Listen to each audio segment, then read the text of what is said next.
I never imagined, even in my dreams, that someone who clearly loved me so much could actually push me away like that. The moment the living room light flicked on by Ji Zhaoyan, he froze right where he stood. The entire villa was eerily empty. Aside from him, there was not a soul around. The next moment, he suddenly woke up in a panic and immediately burrowed into my arms. "Azo, don't leave," he pleaded. One shifted slightly. "What's wrong with you?" I asked. Ji Zhaoyan's eyes reddened with lingering fear. "I had a nightmare," he whispered. "I dreamed you left me. Thank goodness it was only a dream. I'm just glad you're still here." I lowered my gaze, wanting so badly to tell him I wouldn't be here for much longer. Perhaps it was because of that dream that the next day, Ji Zhaoyan insisted on taking me to work with him. Even though I refused, he kept pleading earnestly. Not wanting to waste more time arguing, I gave in and left the house with him. As soon as we stepped into Ji Zhaoyan's office, I saw his desk covered with photos of me. Seeing me stare blankly at the pictures, he wrapped his arms around me from behind, nuzzling my shoulder with reliance, and said, "Lots of men tried to hit on me, but ever since I put these photos up, it's gotten much better. Don't worry, my love. I keep myself clean and loyal." I pouted at him, but he didn't say anything. Just then, his assistant knocked on the door. To remind him the meeting was about to start, Ji Zhaoyan reluctantly hugged me once more, then finally turned to leave, telling me to wander around for a bit. But I didn't really feel like exploring anything. Still, I didn't want to stay cooped up in his office either. So I strolled through every floor of the building. Around midday, I suddenly received a call. It was from the immigration office. "Mr. Fu's immigration paperwork still needs your signature in person." I had just opened my mouth to reply when a familiar voice suddenly rang out behind me. "What immigration?" I spun around sharply, and there he was behind me, Ji Zhaoyan, face darkened and full of alarm. The moment I hung up the phone, he rushed over and grabbed my hand, asking, "Azo, who's trying to immigrate?" I replied calmly, "It's a classmate of mine.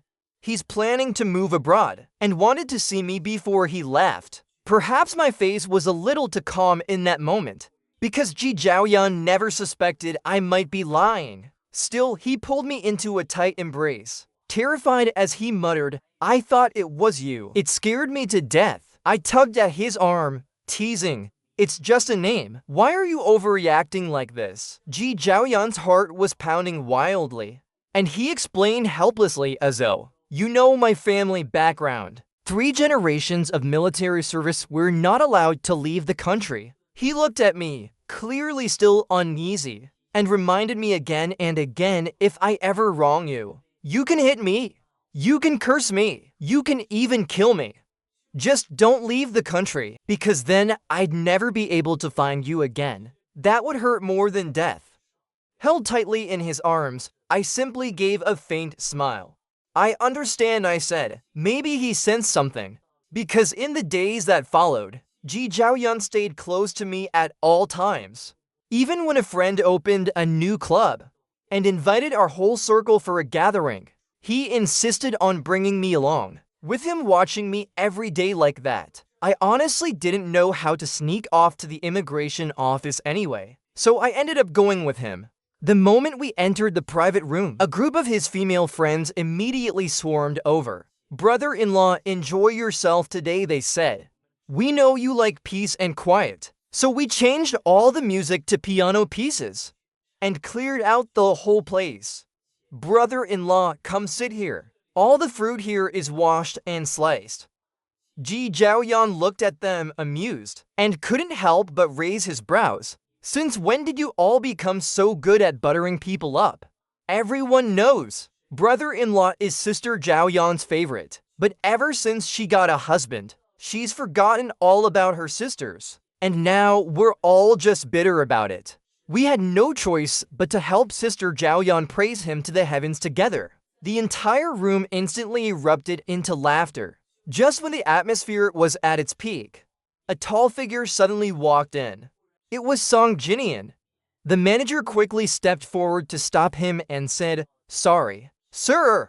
Today we are hosting a private event with distinguished guests. We are not receiving other customers for now." But Song Jinian shoved him aside and walked in without a care. "Brother Shijo, sister Zhaoyan," he called out. "So it was you who booked the whole place. What a coincidence, mind if I join you?"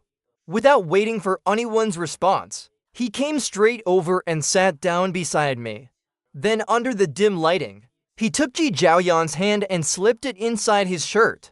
I couldn't help but glance at Ji Zhaoyan and saw that the moment Song Jinian appeared, his expression changed. He looked like he wanted to throw him out. But the instant his hand touched those ABS, he closed his eyes. I struggled to keep my emotions in check, pretending I hadn't noticed a thing. Midway through the gathering, I got up and went to the restroom, washing my face over and over with cold water, trying to bring myself back to my senses, till a mocking voice suddenly sounded next to me. "Brother Shijo, want to make a bet with me? Let's see if Zhaoyan will go back to you afterward, or keep hiding the truth from you while going wild with me behind your back." My body trembled slightly, but I said nothing.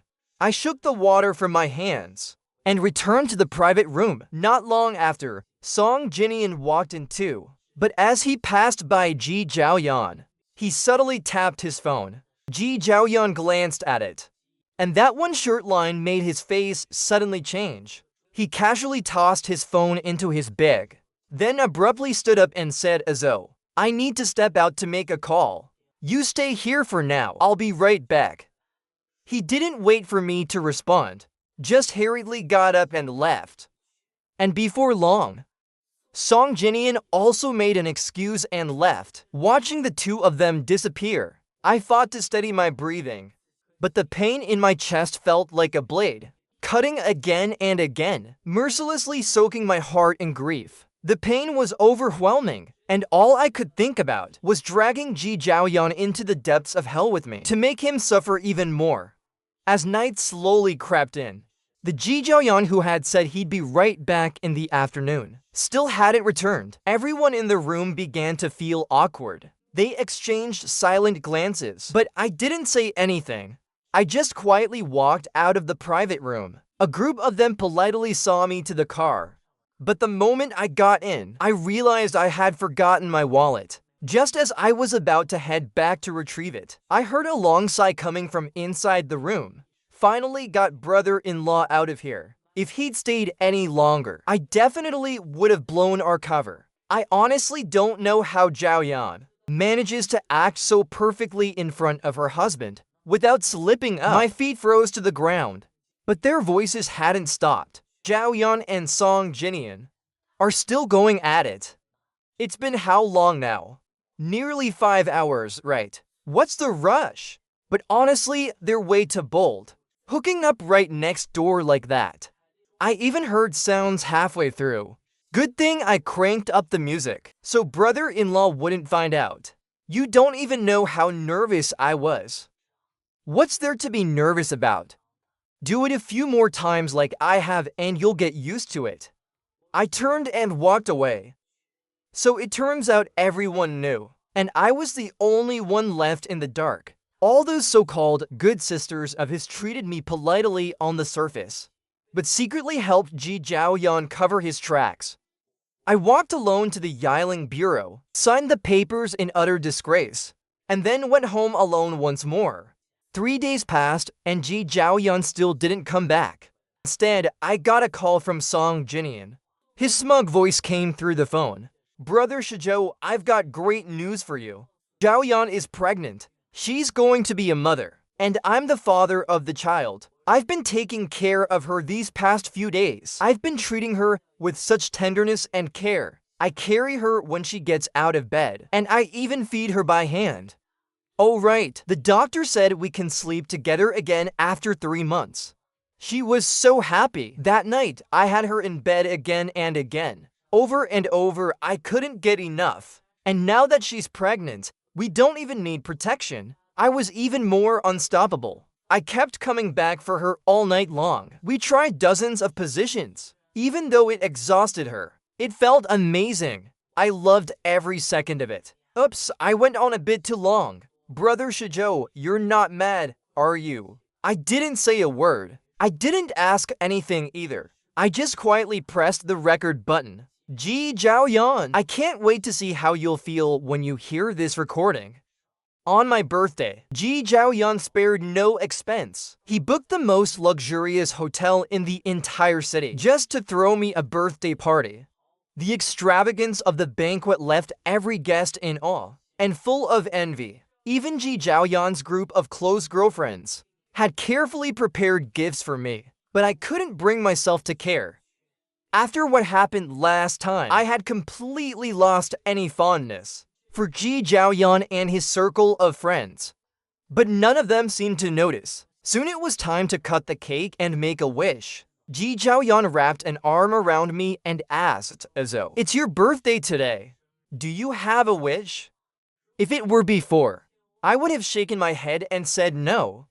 Because back then, I believed that as long as he loved me, it was enough. But now I had one burning wish: to leave him and never see him again. I looked down and met the eyes of the woman gazing at me with affection. If I make a wish, will you truly make it come true for me? Ji Zhaoyan was stunned for a moment. Then she smiled even more gently. Of course. I smiled back, but the smile never reached my eyes. In that case, I do have 3 wishes. Ji Zhaoyan smiled dotingly and said, alright, whatever you want, I'll give it to you. I turned and pulled out a blank sheet of paper. My first wish: I want you to sign your name on this blank sheet. The moment I said that, gasps echoed through the room. For people of their wealth and status, nothing was more taboo than signing a blank paper. It could be easily exploited, and the consequences could be disastrous. Ji Zhaoyan was always so cautious. There was no way he would sign it, unless he had gone completely mad. But to everyone's shock, Ji Zhaoyan just gave me a loving smile and signed the paper without hesitation, not even a moment of doubt. All done, my love. I clutched that paper tightly, finally able to breathe. With Ji Zhaoyan's signature on it, I could now draft the divorce papers. From this moment on, there would be nothing left between us. Ji Zhaoyan's eyes curved in delight as he smiled again. He seemed genuinely pleased, saying, my love, what's your second wish? I casually glanced at the guests around me, then curled my lips into a slight smile. My second wish is, I want you to transfer every single share of G Corporation over to me. The moment the words left my mouth, a wave of shock swept through the crowd. The room was in an uproar. Ji Zhaoyan's shares were worth billions. No matter how devoted he was, there was no way he would give them all to me. But Ji Zhaoyan immediately called his lawyer and told them to transfer every last share in his name to me without exception. I looked at the electronically signed and stamped transfer document on my phone and felt a rush of satisfaction. Once I sold off those shares, I'd be set for life, and I would live in comfort overseas without a care. Even if it took me 10 lifetimes, it would still be more than enough. Ji Zhaoyan leaned gently into my arms and said, darling, I have nothing left now. I'm just someone working for you. You won't cast me aside, will you? I forced a smile. Just as I was about to speak, a sudden cry rose from the crowd. Something's wrong. Someone fainted. Ji Zhaoyan instinctively turned his head and saw that the person who had fainted was Song Jinian. His expression changed instantly. He rushed forward in alarm, but thankfully, reason caught up with him again. He turned back to look at me. Azo, I'll take her to the hospital first. You stay and enjoy the party. For the last wish, just send me a text. Let me know it's done. Ji Zhaoyan didn't hear what I muttered under my breath. I shook my head. It's nothing, go ahead. Watching him leave in a hurry with Song Jinian, I gave a quiet smile. Ji Zhaoyan, my third wish no longer needs you to fulfill it for me, because that wish is to leave you completely. There were 3 days left before I would leave, and suddenly, Song Jinian sent me a video. The video showed the same venue from my birthday party. Song Jinian wore a blue and white suit, with a birthday hat perched on his head. He stood in the center of a pile of presents. Ji Zhaoyan embraced him from behind, resting gently against his back. "My little prince, happy birthday! Do you have a wish?" Song Jinian lifted his chin proudly. "I want to be just like Fu Shizhou. No matter what wish I make, you have to grant it." Ji Zhaoyan fondly caressed his cheek and said, "All right. Let's grant all of our little prince's wishes." I didn't reply. I silently saved the video, and then walked out the door. With the signed blank sheet from Ji Zhaoyan in hand, I went to a law firm. "Mr. Fu, the divorce agreement is ready. As long as you sign your name beside his, your marriage will be officially dissolved." I nodded, and without hesitation, signed beside his name. From that moment on, Ji Zhaoyan and I were complete strangers. 2 days before my departure, Song Jinian sent me another video. In the footage, he was carefully pressing his ear against Ji Zhaoyan's stomach. Listening closely, Ji Zhaoyan gave a faint smile. "The baby's only 3 months old. What could you possibly hear?" But Song Jinian answered seriously, "I heard him.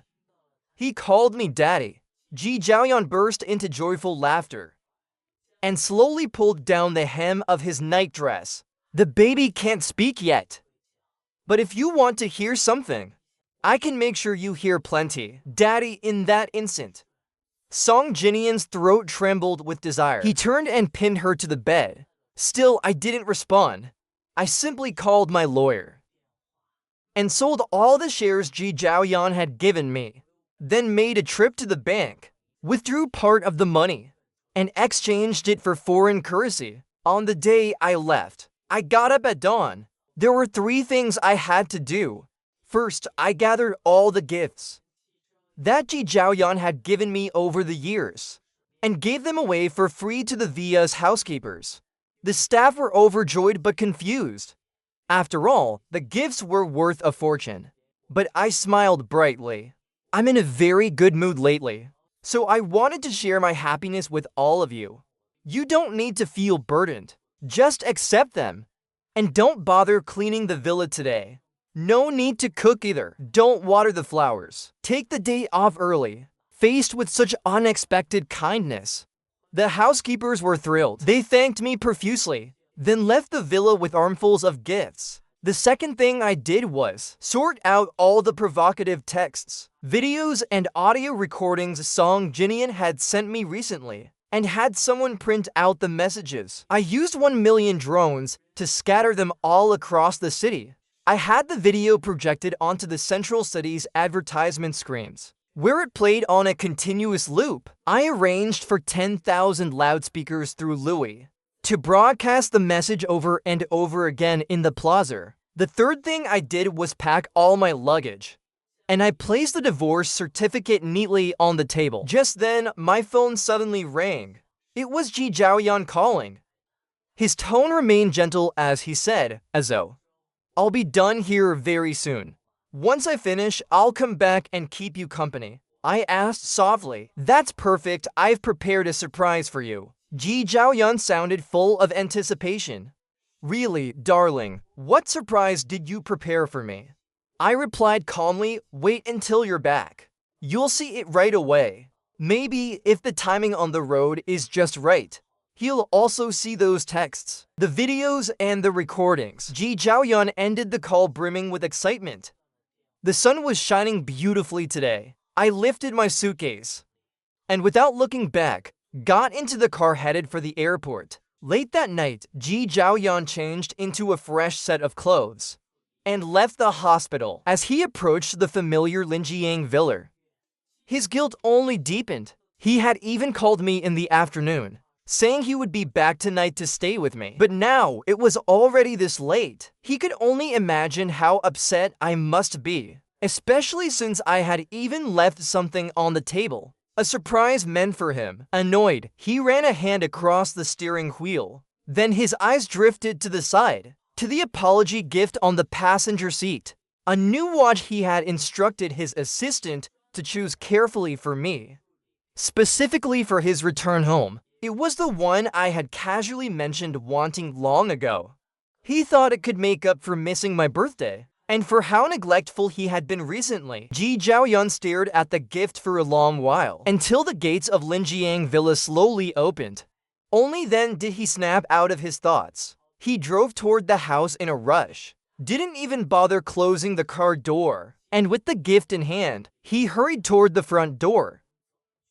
Azo! Clicked the moment Ji Zhaoyun switched on the living room light. He froze completely in place. The entire villa was empty and silent.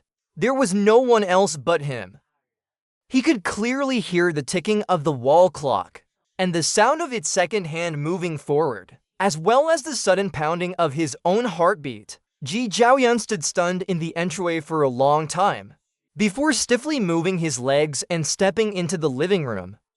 With a single glance, he spotted that vivid splash of red on the table. My words echoed in Ji Zhaoyun's mind. He quickly stepped up to the table, and when he saw the words printed on the red booklet, the gift in his hand suddenly dropped to the floor. The thin, fragile box shattered instantly. The shards left scratches across the watch face inside. His vision blurred as blackness surged before his eyes. He fought to steady his trembling hands, and picked up the divorce certificate from the table. The moment his fingers touched the embossed seal, all strength drained from his body. The woman who once commanded the business world now had no courage left to open that divorce certificate. "Sir!" It wasn't until the butler's voice rang out that Ji Zhaoyun finally snapped back to reality. He slipped the divorce certificate into his pocket, then looked up at the butler, and saw him standing there with a few servants, each of them holding something in their hands. "Sir, when Miss left today, she gave us many gifts, said she wanted to share her joy with us.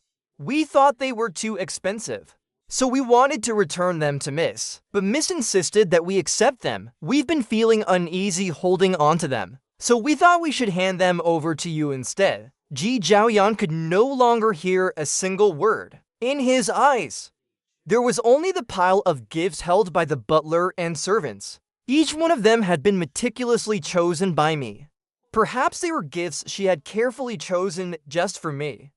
I used to be so real, so sincere. Why did she suddenly not want me anymore, and even gave everything away to others? He gripped the divorce certificate in his hand, but all he could feel was how scorching it had suddenly become.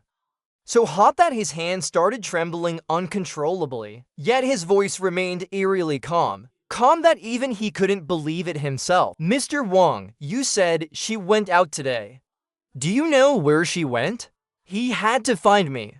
He had to ask me to my face. Why, when we seemed to be doing so well together, I had suddenly filed for divorce. Suddenly decided to leave him." The few people across from him exchanged awkward glances. "We're not sure either. We just saw her looking very happy, and didn't think to ask too much." Ji Zhaoyun took a deep breath, and gestured for them to place the gifts on the side table. The butler and servants set the gifts down, then quietly slipped away. Ji Zhaoyun stared at the table now piled with gifts, and it was only at that moment that he noticed something else beneath them. A sheet of paper tucked under the pile. He pulled it out from beneath the gifts, intending to throw it away immediately. But then the handwriting on it suddenly caught his eye. There were several spots on the page punctured by the pen tip. It listed only the locations, dates, and number of times he had been with Song Jingmian, nothing else. I hadn't left him a single word beyond that. Once he reached the last line, his fingers clenched the paper so tightly they turned white. Just then, his phone suddenly vibrated violently in his hand. The moment he answered it, his assistant's panicked voice burst through the receiver. "Something's happened, President. Someone printed out everything about you and Mr. Song, and released it using drones all across Beijing. The entire city is seeing it. Even though most of the drones have been intercepted by our team, there were still many that slipped through, and quite a few people have seen it already. A lot of shareholders are calling, asking what's going on. Ji Jiaoyun suddenly crumpled the paper in his hand, leaving deep creases across it. Have PR and the legal team suppress this immediately. I don't want to see or hear anything about it again, anywhere. With that, he abruptly hung up the phone, then cast one final, long look at the paper in his hand, before crumpling it completely and stuffing it into his bag. Turning on his heel, he walked toward the door. The black car roared to life once more. Its engine howled like a black blade cutting through the fog, till it finally came to a steady stop at the hospital entrance. He didn't even bother closing the car door, and strode quickly into the hospital. The night shift nurse saw him approaching, and immediately stood up to greet him. But when she saw Ji Jiaoyun's darkened expression, the words caught in her throat and she said nothing. She watched as Ji Jiaoyun walked straight past her, and into a hospital room without hesitation, then slammed the door shut behind him. The heavy sound of it sent a chill down the nurse's spine, and also startled Song Jingyan, who had been sound asleep in the hospital bed. He blinked and slowly pushed himself upright, about to scold whoever that clueless nurse was, who had dared disturb his rest.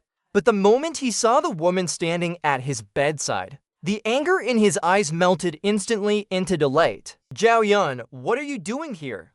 He had thought that after their tender moments earlier, she would stay the night and accompany him.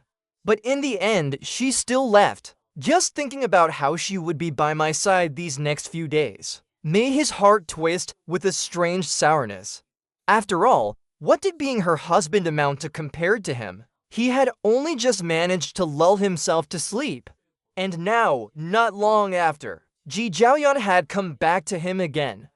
Clearly, she still had feelings for him. At that thought, Song Jingyan couldn't help but feel smug. He reached out to embrace her, but instead of an embrace, I felt a sudden tightness around my neck. His fingers clenched around my throat without warning.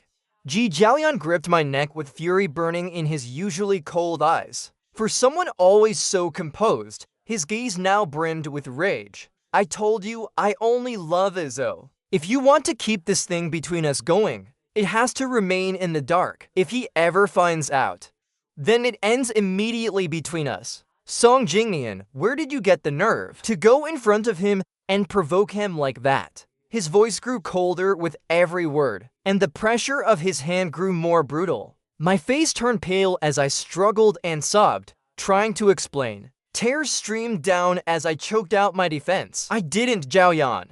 You have to believe me. I never once exposed our relationship to Brother Shizhou." Ji Jiaoyun hurled the documents from his bag right into my face. "You didn't say anything. Then how the hell did he find out all this?" I trembled as I unfolded the crumpled sheet, and the blood drained completely from my face. I forgot my pride, forgot my pain. I clambered off the hospital bed and dropped to my knees, begging him through sobs, desperately trying to justify myself between gasps. I told him it was only because I loved him too much. I hadn't expected Brother Shizhou to walk away the moment he found out. But Ji Jiaoyun stood above me like a god looking down on a sinner. With cold indifference, he said, "You love me, but I don't love you. If it weren't for you crawling into my bed while I was drunk, do you really think things would have ended up like this?" Something in Song Jingyan suddenly snapped. He screamed with all the pain in his chest, "You don't love me. What gives you the right not to love me?"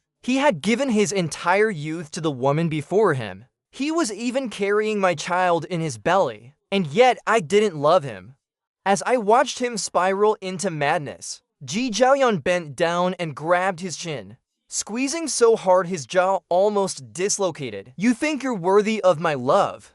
If it weren't for Zoe's health, do you think you'd still be alive today? The second day after you climbed into my bed, you have been wiped from this world without a trace." That day, after waking from a drunken haze, he'd found beside him a naked and vulnerable Song Jingyan. He'd been consumed by fury and panic, furious that his best friend's little brother had dared do this, that a relative would violate his bed, but terrified to that I might find out, that I'd be heartbroken, devastated, that I'd leave him. At that time, he had only one thought: to erase Song Jingmian from his life completely. But then Song Jingmian had knelt, weeping and begging at his feet. And just then, a call had come from his parents demanding a child. But I had previously been diagnosed with azoospermia. After hanging up that call, for some reason, he thought of Song Jingmian. If he was sick, then Song Jingmian could be the one to bear the child. As long as the baby was born, he'd give the Song family some generous gifts, convince them to send Song Jingmian abroad, raise the child as if it were his and mine. That was his plan, and he followed it exactly. Everything had unfolded just as he'd envisioned, but now everything had fallen apart. The coldness in Ji Zhaoyan's expression sapped all the strength from my limbs. Defeated, I let my arms fall and bowed my head. Though I was the young master of the Song family, I had only been brought back under the label of an illegitimate child. And it was only after arriving that I realized, other than my eldest brother, who was born of marriage, there were a dozen more illegitimate children like me. Illegitimate daughters too.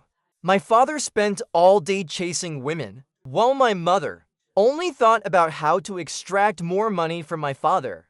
So I had always understood, in a wealthy family like ours, love was the cheapest thing imaginable. And I had long stopped believing in it, thinking it would be enough to hold onto him with just my body. But over time, he treated me better and better. Time and again, he chose me over her, and my heart slowly began to waver. My desire for him grew deeper and darker with every passing day. He not only wanted him to bear their child, he also wanted to marry her completely, to make her belong to him from beginning to end. But now he coldly told her the cruel truth, that he only kept her because I couldn't have children. A trace of emotion finally stirred in Ji Zhaoyan's eyes, but his voice remained calm and cold. I'll go in for the surgery first thing tomorrow morning, since I've already left. Then the child in my belly is no longer of any use. Song Jingmian, who had been dead silent, suddenly looked up in shock. Shaking his head repeatedly, he begged, "No, Ji Zhaoyan, you can't be this heartless. That's your child too." He pleaded with him over and over again, because to Che Zhaoyan, the child in his belly was his last chance at survival. He absolutely could not lose that child. Ji Zhaoyan didn't even glance at him. He turned and headed for the hospital room door. I didn't care about anything else. I scrambled up, trying to catch up to him. But after kneeling too long, my calves suddenly went numb, and I collapsed hard onto the floor. Pain racked my body in spasms. I lay there helplessly, struggling and writhing in agony. "Zhaoyan, I'm begging you, spare our child." But he never looked back at me again, and returned straight to the villa. He stared at the photo of us on the table, and a sharp pain began to prick at Ji Zhaoyan's heart. He held the photo in his arms for a long time, until he finally picked up his phone and started calling my family and friends. Frustrated and anxious, he just wanted to know if anyone had heard from me. From the first call to the 99th, the answer was always the same: no. In the end, he even swallowed his pride and called his lifelong enemy. But all he got in return was ridicule and still no answer. Very soon after that, he sent his men to look for me. Even the people in charge of winter logistics returned with word, and the answer was still no. I had vanished like a wisp of smoke, leaving no trace behind. He hung up in bitter defeat and sat crying in that chair all night long. The next day, he showed up at the hospital for the scheduled abortion. When he woke up, he saw Song Jingmian and Hong Zhuoyan sitting at his bedside. "Zhaoyan, why did you take our child away?" Just then, Song-mu stormed into the hospital after catching wind of everything. "I heard from Jingmian that you had a little surgery this year, and we're recovering in the hospital. So I came to see you." She set the fruit basket down, turned her head, and slapped Song Jingmian hard across the face. Clutching his swollen cheek, I stared at her in disbelief. But Song-mu didn't think it was enough. She raised her hand and slapped me again, even harder. How could you be some little kept man? Songwoo was trembling all over. But the sorrow in her heart overwhelmed everything. By last night, the scandal between Ji Zhaoyan and me had already spread across all of Beijing. Even Songfu had jumped out of bed, leaving a woman behind, and rushed home to interrogate Songmu about what happened. Even though the upper circles were known for their scandalous ways, there was an unspoken rule that none of it should ever be brought into the light and never made public knowledge. With the shift in public sentiment, even the older generation had begun to tighten control on the younger ones. Songfu issued strict orders. No sons or daughters of the Song family were allowed to become anyone's kept lover, and definitely not to stir up a scandal that could lead to tragedy. But everything I had done violated every single one of those taboos. And worse, I had done it as Ji Zhaoyan's little kept man among their circle. It wasn't unheard of how indulgent Ji Zhaoyan had been toward me, but Songfu didn't care why Ji Zhaoyan had strayed. All he saw was that I had become a disgrace to the Song family, that my actions could cause irreversible damage.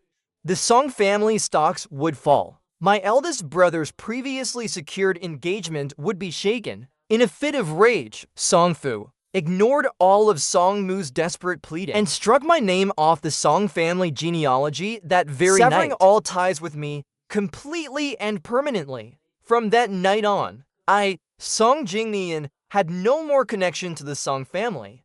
I was exiled both in blood and in name, and abandoned to survive in the world alone. My name and the Song family would never again be spoken in the same breath. My mother's heart was filled with utter despair. From the very first day I entered the Song family, she had planned out my entire future, including the woman I was meant to marry. But now everything had been ruined by me. She pushed down the pain in her chest and threw a card at me without a second glance. From now on, you're on your own. With that, she left, ignoring my complete breakdown. She walked away in tears, determined and heartbroken. On the other side of the city, Ji Zhaoyan had just returned home after his surgery at the villa, barely recovered from his serious illness. He had just arrived from the hospital. My uncle stormed up to Ji Zhaoyan, shouting, "Ji Zhaoyan, is this how you treat my nephew?" My uncle had lived most of his life without ever getting into a serious argument with anyone. But now, his eyes reddened with fury because of Ji Zhaoyan. His voice trembled uncontrollably as he spoke. After retiring, my uncle and aunt had gone back to the countryside to live out their days in peace. Aside from meeting Ji Zhaoyan once at my wedding, this was only the second time they'd seen each other, even though they rarely met. During every holiday or festival, Ji Zhaoyan would always call with me to greet them and send gifts over on our behalf. That was why my uncle and aunt believed that I had married the right person.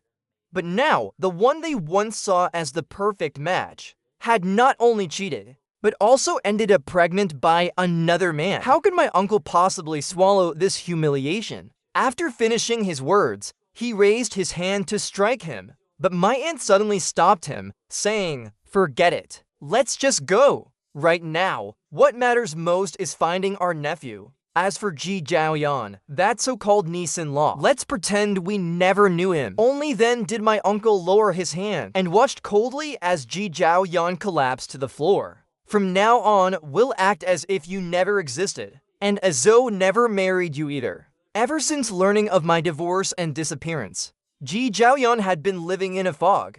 Until this very moment, when my uncle's words finally snapped him back to reality, he scrambled up in a panic, trying to go after them, hoping to beg them not to be so heartless, because he couldn't live without Azo. But just as he got up from the floor, his vision suddenly went black, and he lost all consciousness. By the 7th month after I arrived in the United States, I received another call from an old friend back home.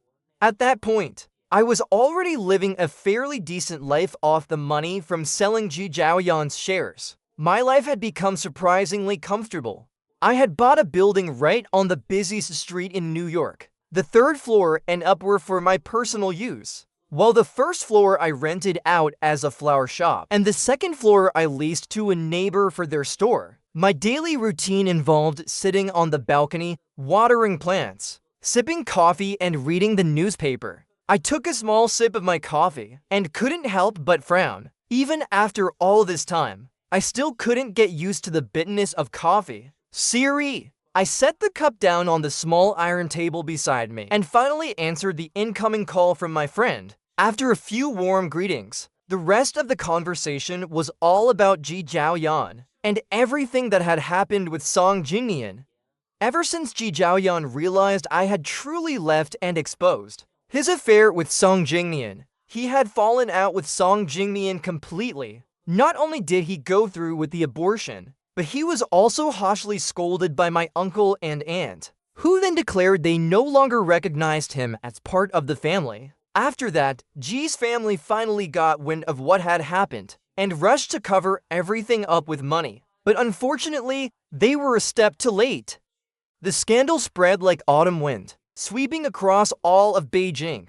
Because the uproar grew too big to contain, Ji Zhaoyan was not only stripped of his CEO title by the reclusive elder Ji, but was also ordered to relinquish all his shares. Only then did the Ji family realize that Ji Zhaoyan had already transferred all his shares to me, and I had sold them all to Ji Corporation's biggest rival.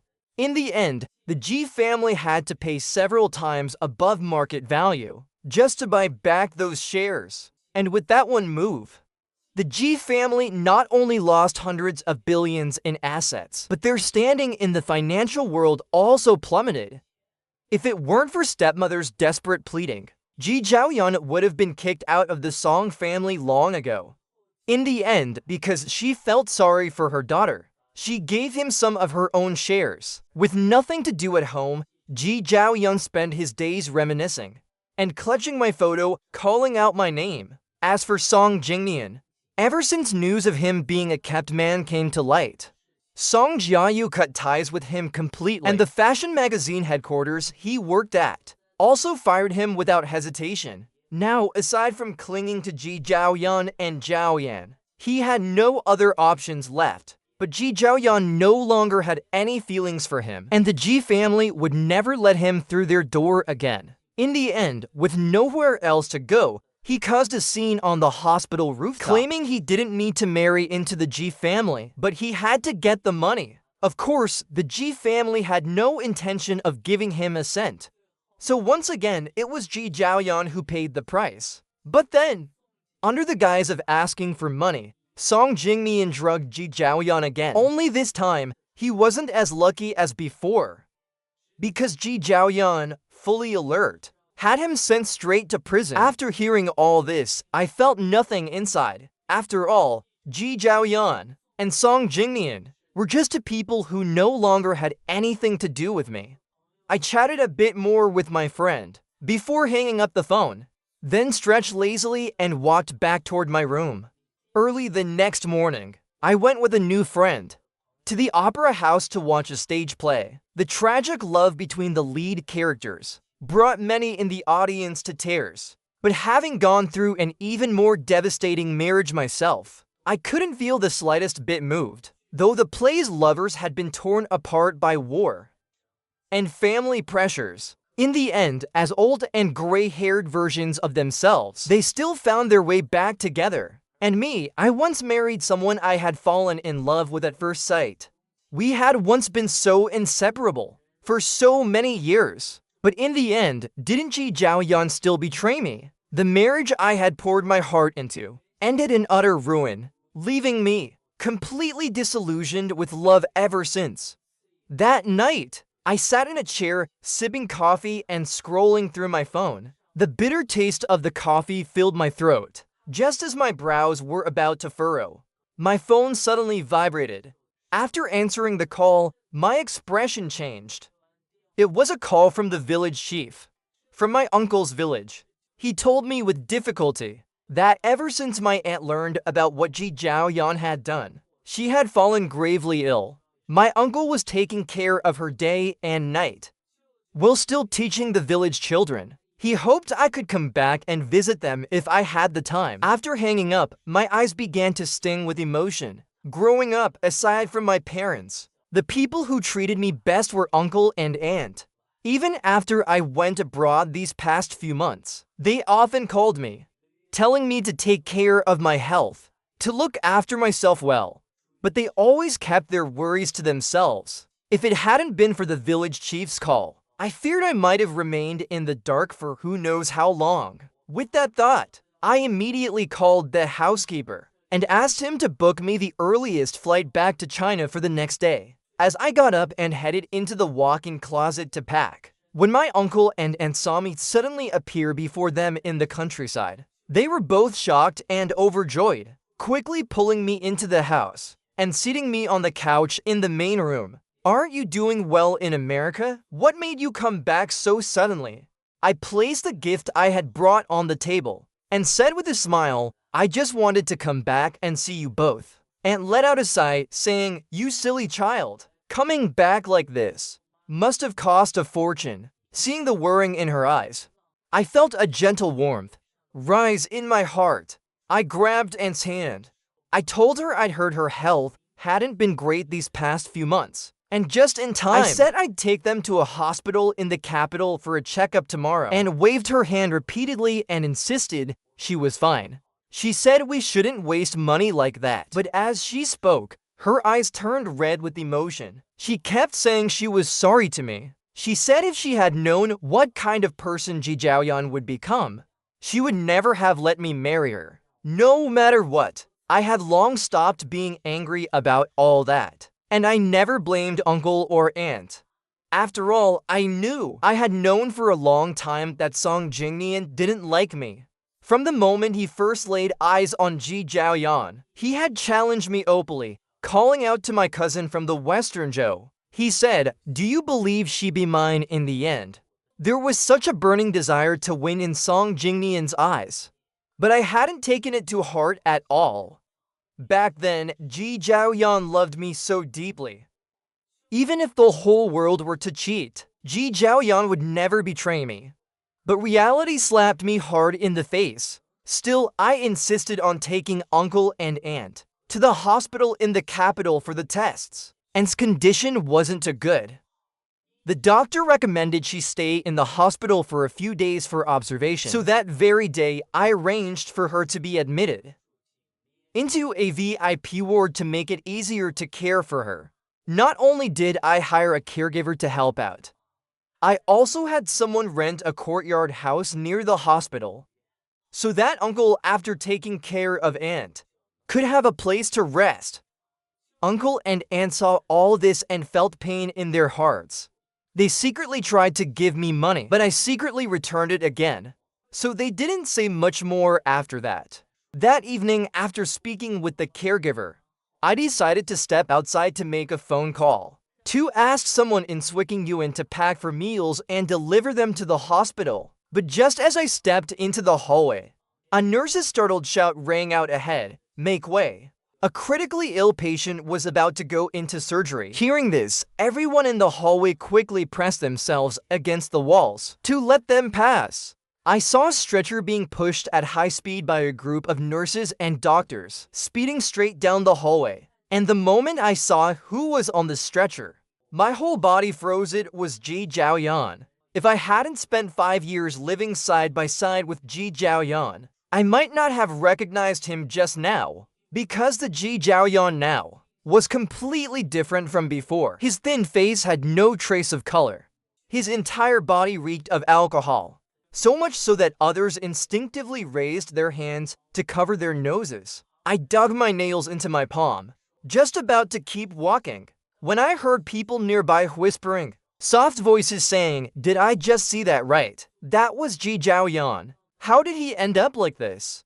He deserved it. He had a perfectly good life with his husband, but still had to cheat with that Song Ji's son. I heard that ever since his husband left, he's been drinking nonstop every day, and he ends up in the hospital from time to time." I didn't catch the rest clearly. I just walked toward the end of the hallway. A gust of autumn wind blew through the window, and I instinctively pulled my coat tighter around me against the cold. After finishing my call, I sat quietly on a chair to the side, waiting. Soon, a few more people arrived nearby. They sat on the chairs across from me, chatting idly. "Really is a pity," one of them said. "I heard the pretty boy he cheated with hasn't had it easy in prison either. Later, his mother spent a fortune to bail him out. Miss G is in the hospital again today. Wonder if that guy will come take care of him. If you ask me, he really played a great hand into ruins. He could have enjoyed such a good life, but had to go chase after some pretty boy." I sat there, listening in a daze, until a staff member from Swicking arrived. He handed me a large box. I finally snapped out of it and apologized. Then I carried the lunchbox back to the hospital room. Back in the room, I handed one portion of the meal to the caretaker beside me. The caretaker thanked me as she took the food and walked out, leaving the space to just the three of us.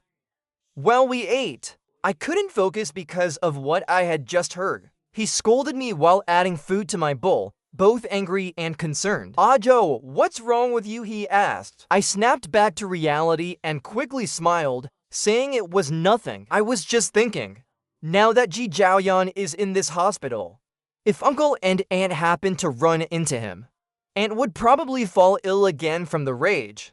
I had to find a way to make sure Uncle and Aunt avoided that man. But what I didn't know was, my stepfather and stepmother had no intention of letting Song Jinian out. From the day Song Jinian was released from prison and brought to the Ji family, the Ji family had assigned people to watch him 24 hours a day. They weren't even afraid of him trying to escape.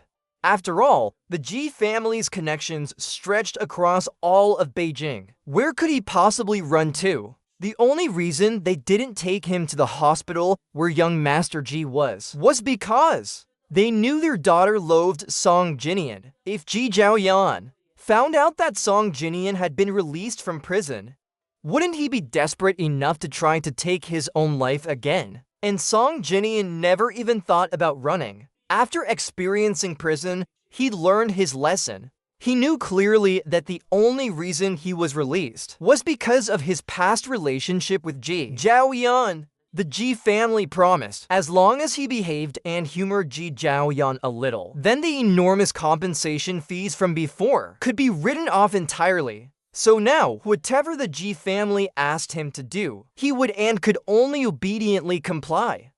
He didn't even dare raise his voice at the servants. Everyone thought they had covered it up well, but despite all their careful calculations, they had overlooked one person, the housekeeper of Ji Jiaoyan. That day, the housekeeper had intended to bring a change of clothes to the old residence for Ji Jiaoyan, but happened to walk in on the whole scene and witnessed the stepmother issuing terrifying threats, forcing silence, telling him to keep his mouth shut. The housekeeper left without even taking the clothes. In the hospital, Ji Jiaoyan had just woken up and was growing impatient seeing the housekeeper hesitate to speak, his face full of annoyance. "What's going on at home now? Ever since I left, Ji Jiaoyan had changed quite a bit." The housekeeper, no longer caring about upsetting him, hurriedly told him that the Ji family had picked up Song Jinian from prison and also revealed the stepmother's promises made to Song Jinian. The housekeeper also said that in order to ensure the Ji family had an heir, the stepmother had specifically ordered that no one was allowed to tell Ji Jiaoyan about it. After speaking, the housekeeper stood to the side, watching Ji Jiaoyan cautiously, afraid he would explode in anger. But unexpectedly, after hearing everything, Ji Jiaoyan simply waved his hand, telling the housekeeper to leave. Once the door closed behind him, Ji Jiaoyan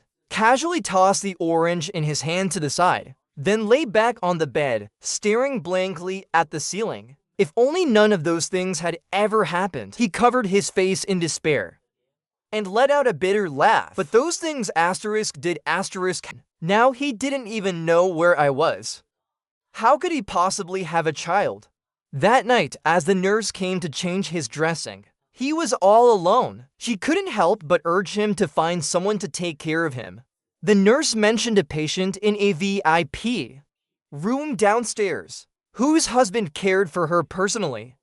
Even her nephew had rushed back overnight from abroad. Not only did they hire caretakers, but they never left her side for a moment. Thinking of me, the nurse couldn't help but sigh again. A man that responsible and filial. I wonder if he's married. She spoke with such sincerity, not noticing that Ji Zhaoyan's hand had suddenly clenched tight. After a long silence, he suddenly asked, "Do you know what my cousin's surname is?" The nurse was taken aback, then uncertainly said that it might be Xingfu. I'm not really sure either.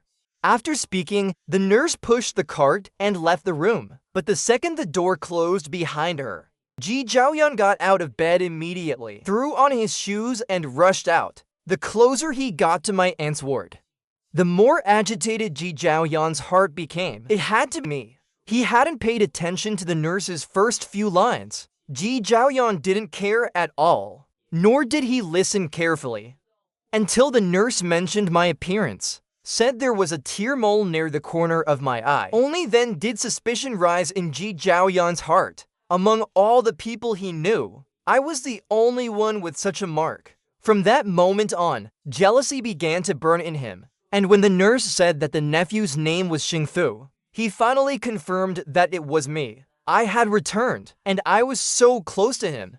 Ji Zhaoyan couldn't be bothered about his frail, recovering body. He hurriedly ran down the stairs and began searching ward by ward. Just then, his body suddenly faltered. A thin figure appeared before him out of nowhere. His instincts moved faster than his thoughts. He couldn't care about his breathlessness anymore. He quickly chased after me, afraid that if he were just a second late, I would disappear again.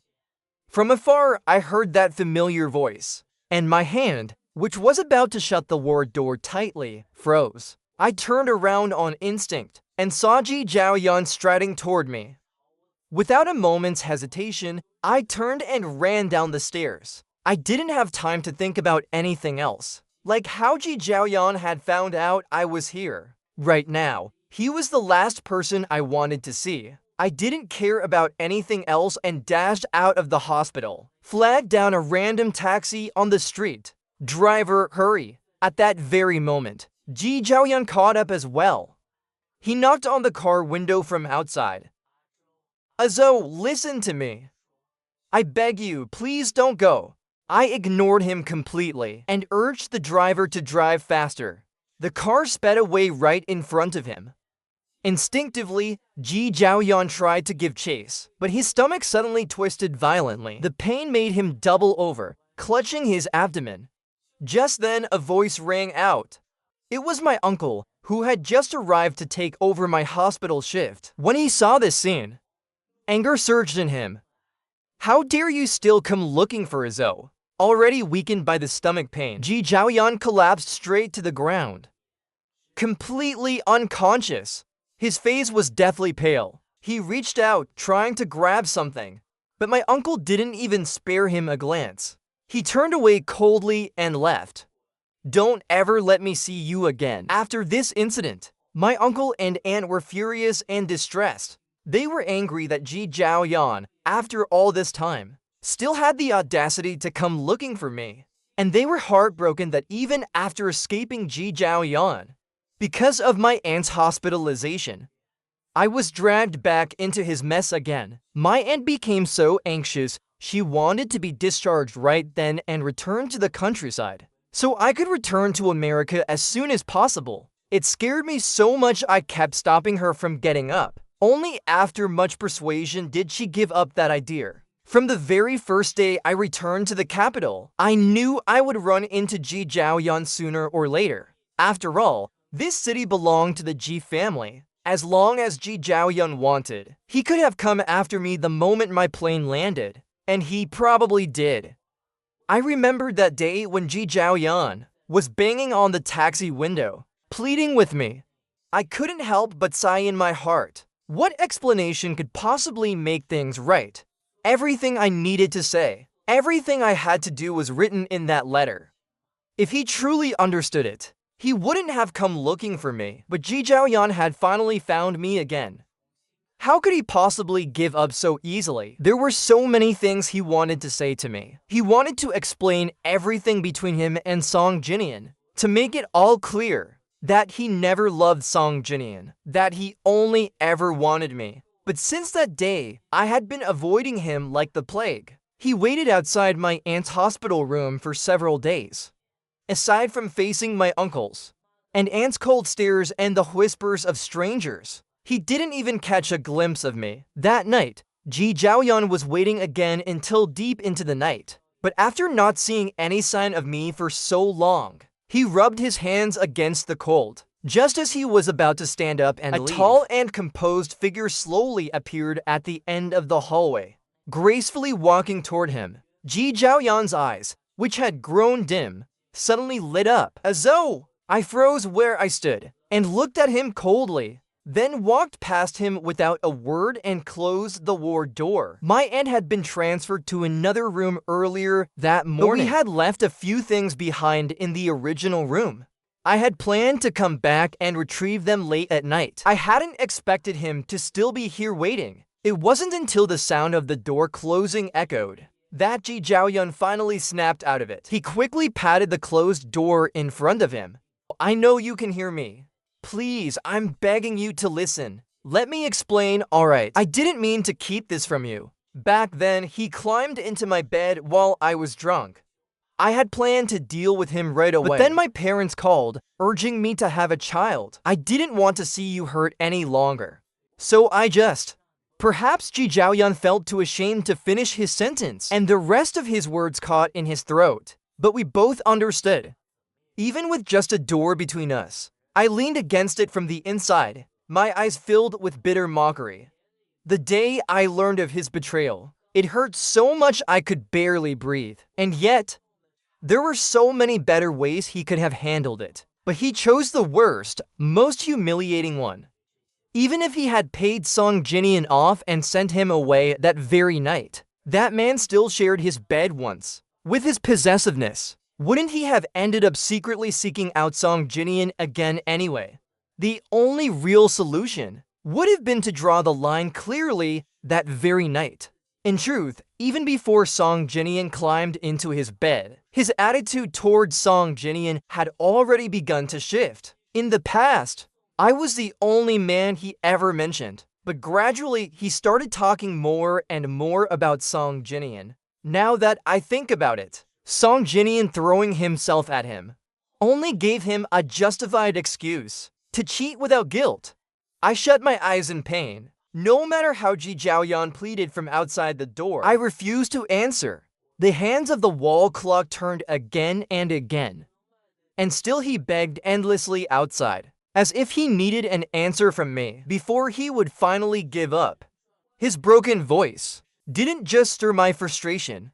Even the patients nearby couldn't fall asleep. Someone next door was about to come out and yell, but when they saw Ji Zhaoyan's face clearly, the words died in their throat, and in the end, they quietly shut their door again. Only then did Ji Zhaoyan turn around.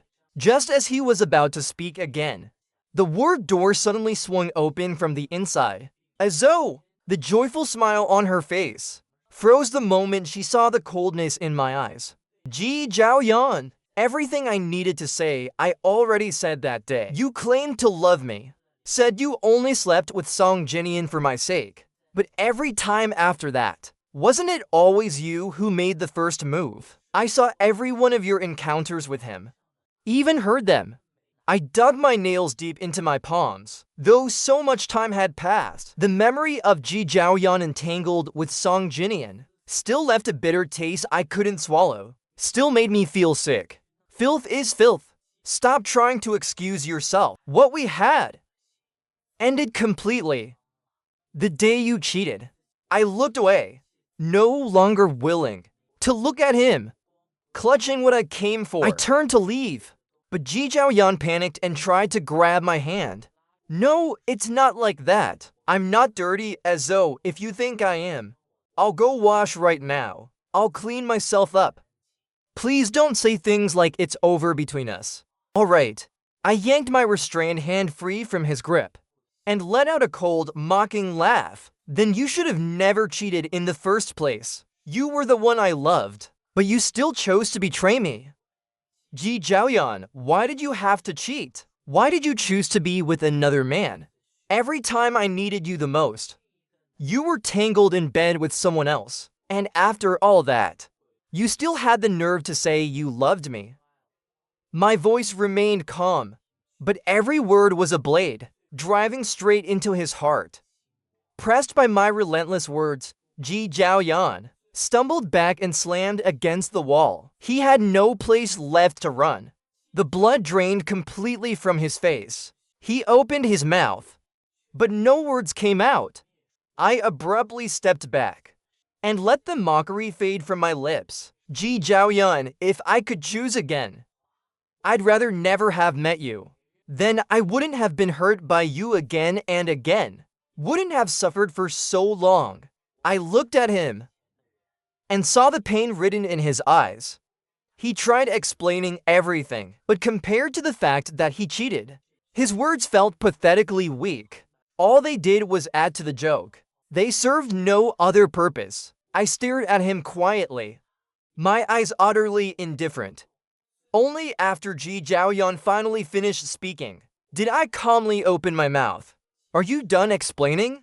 Ji Zhaoyan froze, then quickly nodded his head, looking at me with nervous anticipation, like a child awaiting judgment. But I gave him no reply. I'd already wasted too much time on him. If I stayed away any longer, my uncle and aunt would start to worry. I turned and walked away, leaving only one sentence behind: let's not meet again. Just as the words left my lips, Ji Zhaoyan collapsed to the floor, looking at my retreating figure in despair. Did I really hate him this much that I wouldn't even give him one more chance? After a long time, a bitter smile crept across his lips. Maybe my words had finally struck a chord, because in the following days, I never saw Ji Zhaoyan again. After my aunt recovered and was discharged, one invited my uncle and aunt to stay with me in the courtyard house. Said I'd take them around the capital for a bit before sending them back to the countryside. That afternoon, after they lay down for a nap, I decided to head out for a stroll. But the moment I opened the door, I saw the old butler from the villa standing outside with a few of the housemaids. The moment they saw me, they rushed over and surrounded me. Mr. Xianfu, we heard you had returned to the country, so we thought we'd come visit you. The fact that I had returned was something almost no one knew, except Ji Zhaoyan. A flash of coldness passed through my gaze. I told them to come in and sit, but the butler and the maids shook their heads repeatedly. They stayed at the doorway and explained their purpose. After I left back then, the gifts I had given them were returned by them to Ji Zhaoyan. But just a few days later, Ji Zhaoyan bought them new gifts again, saying it was to thank them for taking care of me all those years. Since they accepted his gifts, they felt obligated to come and tried to talk some sense into me. After all, we were once husband and husband, and now Ji Zhaoyan had realized the gravity of his mistake. They hoped I could give Ji Zhaoyan a chance to make amends. These days, seeing Ji Zhaoyan so downcast and broken had made them feel pity too, but I could only find it laughable. Ji Zhaoyan, seeing that none of this worked on me, and even brought others to try to persuade me, I knew they all meant well, so I just smiled and said nothing. Seeing this, the butler and the maids knew they couldn't say much more. After exchanging a few casual words with me, they left. Thanks to Ji Zhaoyan's little scheme, I no longer felt like going out, so I closed the door and went back to my room for a nap. But that nap was far from peaceful. Even though in those 3 months abroad, I hadn't dreamt of him once. Today, I dreamt of him again. And the scene was once more at their wedding. In the dream, Ji Zhaoyan stood before me, holding the wedding ring he had personally carved, looking tenderly at the man in the white suit. Azo, will you marry me? I will love you and stay by your side for the rest of my life. I will never betray you. Finally, the man before him moved slightly and revealed a handsome yet unfamiliar face. It wasn't me. It was Song Jingnian. Yet Ji Zhaoyan looked at him with the same affection, as if he didn't even realize it wasn't me. Until Song Jingnian was about to speak, I jolted awake from the dream. I stared blankly out the window, thinking what a strange dream it was. Dong dong Azo, are you awake? My aunt's voice suddenly called from outside the door. I patted my own face and quickly responded, saying I was up. Only then did my aunt push the door open and hand me the package she was holding. This book was mailed by a friend of mine. Only then did I recall that when I first returned to the country, I had run into an old friend. We chatted casually for a bit, and when we parted, he asked for my address, said he'd send me his wedding invitation in a few days. I thanked him and opened the envelope. Sure enough, it was the wedding invitation from my friend, since we'd been friends for many years. I got up early the next day and headed to the mall to buy him a gift. But the moment I stepped onto the second floor, a large crowd suddenly appeared from across the way, making their way toward me while asking passers-by to move aside. I quickly stepped into a nearby store so the group could pass. As they moved past me, I felt something stir inside me and instinctively glanced at the crowd. The next moment, my eyes flew wide open. It was Song Jingnian. If he used to be a bright and youthful man, now he looked like a withered old shadow. He was so thin his bones stuck out, staggering as he walked, looking lifeless and worn. I was stunned by what Song Jingnian had become. Even the people nearby couldn't help but whisper under their breath, "That's Song Jingnian. Did I see that right? How did he end up like that? Did his family stop feeding him?" Someone nearby sneered. Who said they didn't?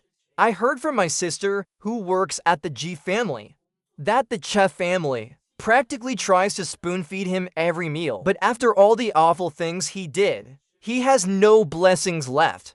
He throws up whatever he eats. And ever since Ji Zhaoyan found out he refused to leave the Song family, he's been tormenting him every day. If it weren't for Mother Song watching over him, he'd be gone by now.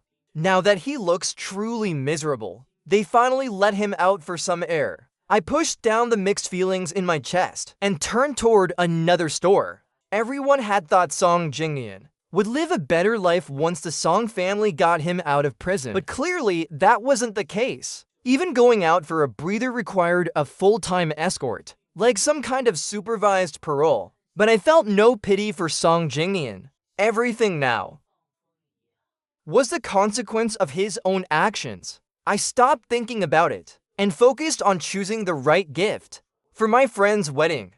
On the day of the wedding itself, I saw Ji Zhaoyan, and the smile that had just curved my lips vanished in an instant.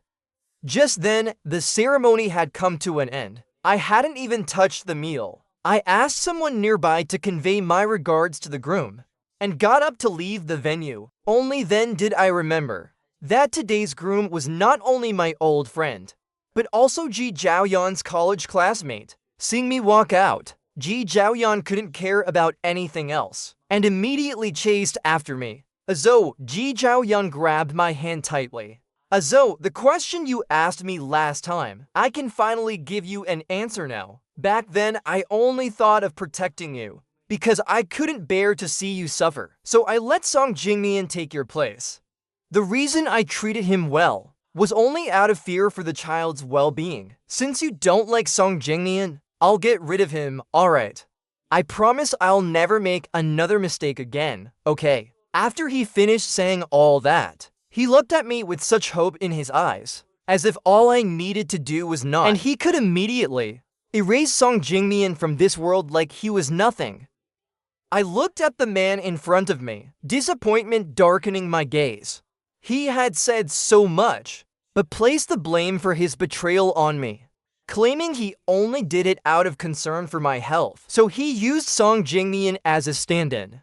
Even now, he still believed I left him because of Song Jingnian. Seeing that I didn't reply, he took it as my silent agreement, thinking that if he just got rid of Song Jingnian, I would return to his side.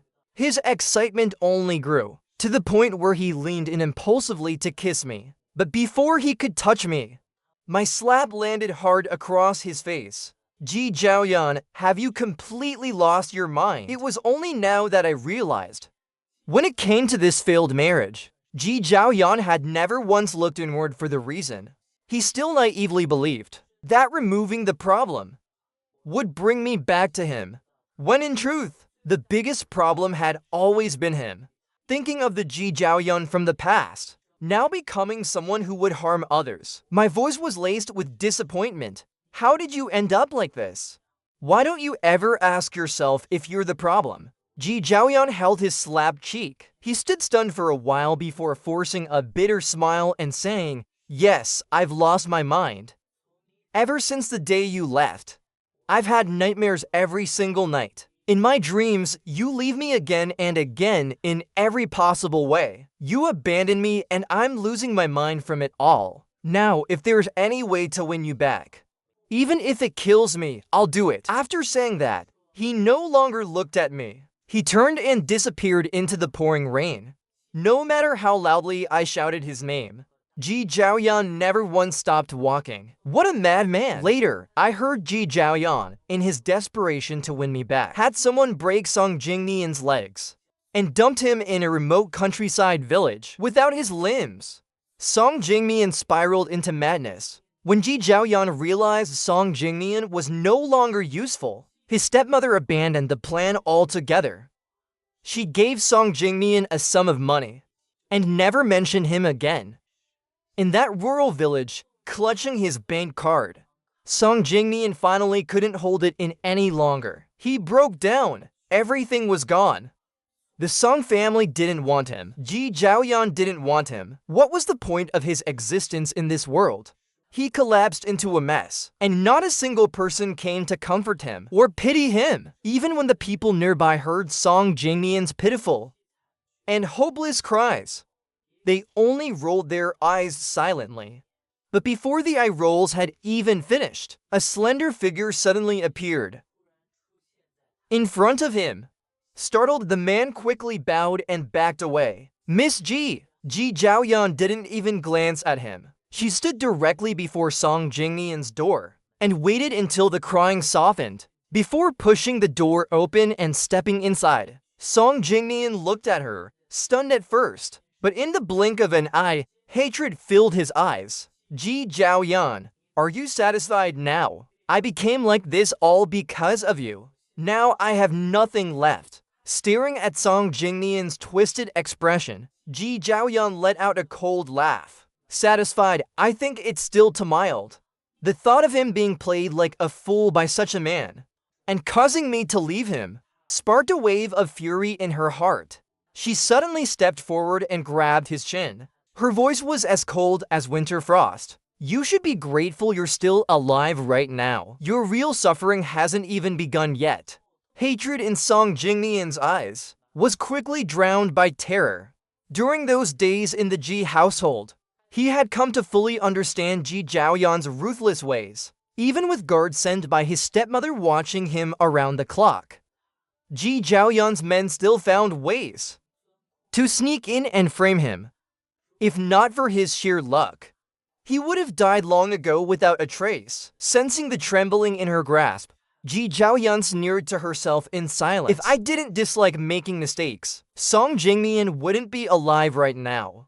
Ji Zhaoyan threw him aside with disgust, then casually wiped her hand with a handkerchief. "Get as far away as you can from now on. If I ever see you again, you'll end up worse than this." Leaving that threat behind, Ji Zhaoyan slammed the hospital room door shut. That cruel warning made Song Jingnian shiver instinctively. Meanwhile, elsewhere in Qingsheng, I reluctantly helped my uncle and aunt onto the return shuttle home, then turned toward the courtyard house. Now that I had resolved the biggest issue back home, it was time for me to return to the US. After all, staying in the country brought nothing but more trouble. There was no reason to stay any longer. With that thought, I quickened my steps toward home, thinking I might as well take advantage of the early hour to ask the elderly neighbor about returning the rental courtyard. What did you say? Someone already bought this house and gave it to me. Hearing the old man's words, my eyes widened in shock. He lounged in his rocking chair, fanning himself, and handed me the house purchase documents. Look, your name's even written here.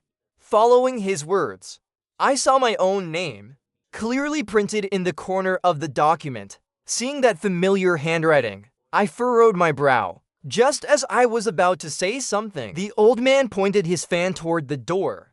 There, that's the man who bought the house for you.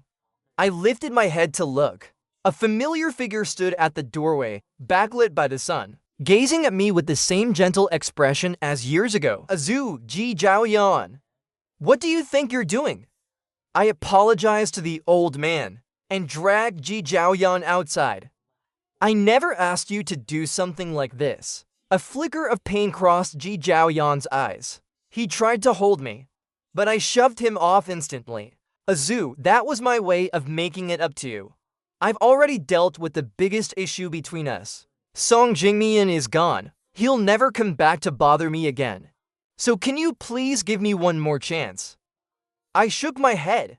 A chance, Ji Zhaoyan. I really did think about giving you one. Ji Zhaoyan's eyes lit up for a moment, but they dimmed again as I said my next words. If you had confessed everything the day it happened, or even the day after, and been honest with me from the start, maybe we could have had a chance. But what did you do instead? You and Song Jingmian were all over the house, even right beside me, faking your care like madman. It wasn't until that day when you were with him in the next room that I found out your sisters had known about your affair all along. I shoved my cold hands into my pockets and let out a quiet sigh. In that moment, I began to wonder, if there was ever anything real between us at all, am I really the only fool left in this world? Ji Zhaoyan's clenched fists trembled slightly at his sides. Then he heard me go on, to the point where everyone was willing to keep the truth from me just to protect you. I let out a faint laugh, so to punish you, I made sure to demand every share under your name right there at the birthday banquet. I deliberately took them all. Right now, I have no need for this courtyard house at all. Even if you bought it and gave it to me, it means nothing. After saying that, I turned to leave. But in the next second, I was pulled into a tight embrace. I looked down at the arms wrapped tightly around my waist, just as I was about to pull them away. The person behind me spoke in a trembling voice, as though, I'm sorry, at last, my words had woken him up. He finally dared to face the mistakes he had made, since he was wrong. Then he wanted to apologize and make it up to me, hoping I could forgive him and come back to him. But to me, his apology had come far too late. He could have said sorry the day after he slept with Song Jingmian, or when I still held some hope in my heart for him. Even then, it would have meant something. But not now, not after I'd already lost all faith in him. Now it's useless. I stayed silent for a long time, then pulled his arms away and walked off without a word, as though he stopped me, pain in his voice, and asked why I still wouldn't give him a chance. From the first day we met again, he had been trying to win me back. But no matter how he explained, or what he did, I remained unmoved. You used to love me so much. Why can't you just give me another chance? If you're disgusted because Song Jingmian used to live in that house, I'll sell it. If you can't stand the gifts I once gave you, I'll buy you new ones if you feel I'm filthy. Then I'll scrub myself clean over and over again. But what if it's your heart that's moved on? I asked suddenly, only to realize he had no answer. I gave a soft smile and looked away from him, leaving him standing there all alone. The next day, I began packing my things and started preparing for my return to the United States. Originally, I had planned to bring my uncle and aunt back to America with me, but they had spent their whole lives in the countryside and couldn't bear to leave this land behind. Seeing that, I didn't insist any further. I just waited for the right moment. and quietly slipped a bank card under their pillow before I left. Then I arranged a farewell meal with my friends in the country. During the meal, when they remembered I was leaving again, gooching my side from the heart, with you gone like this. Who knows when we'll see each other again? Next time we get the chance, we'll visit you in the US. I nodded in response, and we all exchanged addresses, so it would be easier for them to visit me in the future. One drink after another, everyone sipped away, while chatting with me throughout the night. After finishing the last sip of tea in my cup, I was about to call the waiter to bring more. Just then, a slightly tipsy friend waved his hand and said he'd pour the tea for me himself. Everyone quickly urged him to sit back down, but he refused to listen. He picked up the teapot and walked out of the private room. A short moment later, we heard a commotion erupt just outside. Those of us still in the room exchanged glances, then rushed out immediately. The moment we stepped outside, we saw that same friend scuffling with a group of men from Higao. My heart tensed instantly, and I rushed up with the others, trying to break up the fight. Just then, one of the men pulled out a wine bottle from who knows where and swung it straight at my head. As though a panicked voice rang out behind me, and in the next second, Ji Zhaoyan lunged over and pushed me aside. Crash! The bottle shattered into countless pieces. Its sharp shards scattered across the ground, stained with the blood from his scalp. In that instant, the entire restaurant fell silent. Murder! Someone screamed in a panic. Cries and shouts quickly erupted into utter chaos. But Ji Zhaoyan paid no attention to any of it. Not to the blood, not to the screams, not even to himself. He frantically checked me from head to toe, as if only after making sure I was unharmed could he finally breathe a sigh of relief. And that's exactly what he did. I watched his panic coldly, unmoved. Ji Zhaoyan, even if you hadn't shielded me, I still would have dodged it just fine. During that half year abroad, I specifically trained in combat skills to protect myself if needed. If it hadn't been for him just now, I would have already knocked that guy to the ground. The hand Ji Zhaoyan had clutched on my shoulder suddenly slipped away. I told him plainly that even without him in my life, I could still live just fine on my own. Unlike him, who, after losing me, went completely off the rails, spending his days holed up at home drinking, just as he was about to speak again. The restaurant manager, having gotten the news, hurried over with a group of staff. While some attended to Ji Zhaoyan's bleeding head, the manager worked hard to contain the chaos at the scene.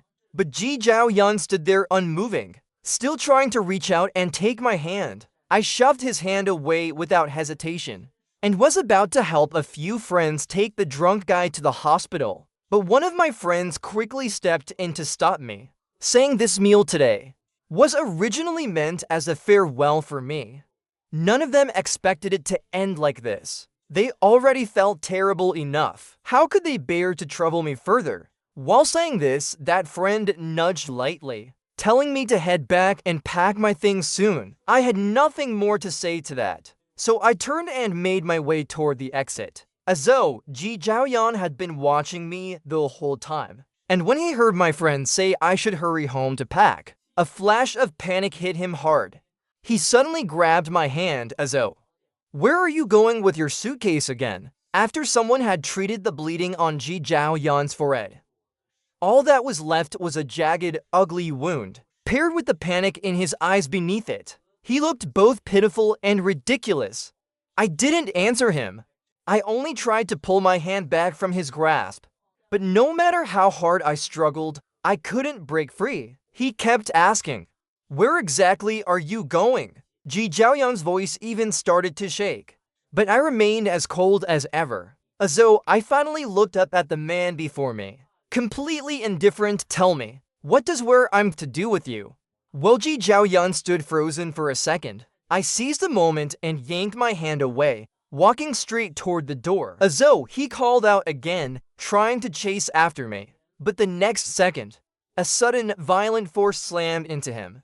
Bang! I whipped around in shock, horrified by the scene before me. Ever since the car accident that left Ji Zhaoyan paralyzed, he'd fallen into utter despair, clinging to the wedding photo of us, calling my name over and over again. Our friends couldn't bear to see him like that. One by one, they came to persuade me. We had been married, after all. The least I could do was visit him. But every time, I firmly refused. What was there to see?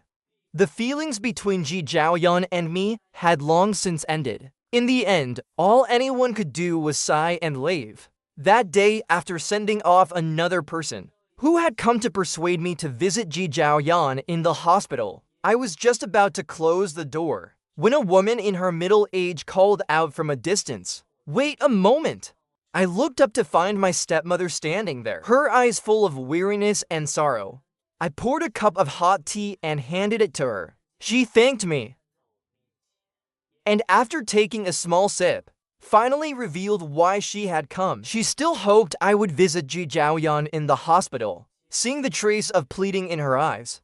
I hesitated for a moment. From the first day of our marriage, she had disliked me deeply, no matter what I did.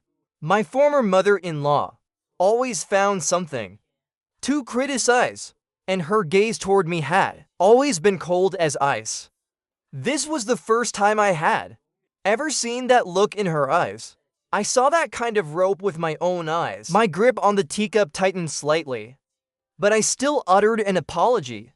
The bond of marriage between him and me had long run its course. Now, the fact that I no longer hate him is already the greatest mercy I can offer. After hearing my refusal, my stepmother seemed to have aged all over again. But when she thought of her daughter sitting in a wheelchair, my parents still tried to fight for something. But you were husband and wife for 5 years at least. He loved you so deeply. He did so many reckless things for your sake. I let out a faint laugh.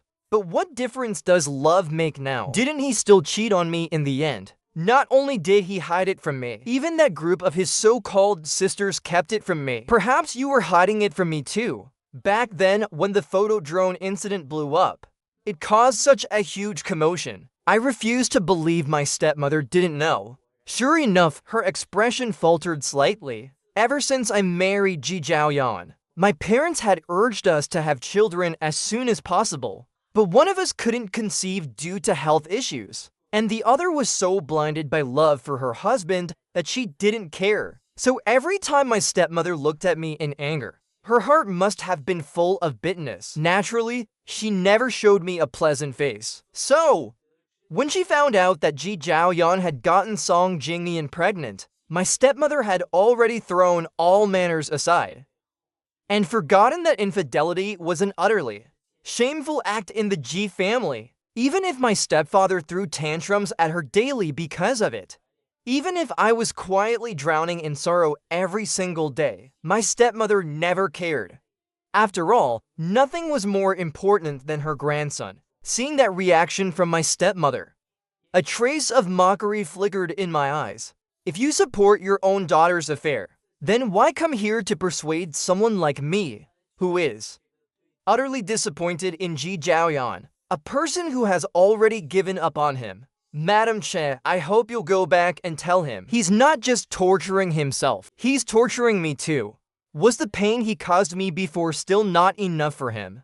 Does he need to drive me to death to be satisfied? After speaking, I no longer looked at my parents' reactions. I simply made a gesture to see them out. My stepmother could only get up and leave the hospital once I saw no one behind her. The last glimmer in Ji Zhaoyan's eyes completely faded. He didn't say anything, just waved his hand toward the dance simulator. Then he picked up the wedding photo in his hand. Tears of regret dripped onto my handsome, dashing face in the picture. In truth, he had known from the very beginning that if he truly didn't want this, Song Jingnian would never have had the chance to climb into his bed, but instead, he kept hypnotizing himself, telling himself he only did it because he couldn't bear to lose me. Yet his heart had already fallen for Song Jingnian with each betrayal. How laughable it all was. The man who once solemnly vowed at our wedding that he would never betray me for the rest of his life still cheated in the end. He set down the photo. His lifeless eyes twitched slightly, finally settling on the fruit knife lying beside him.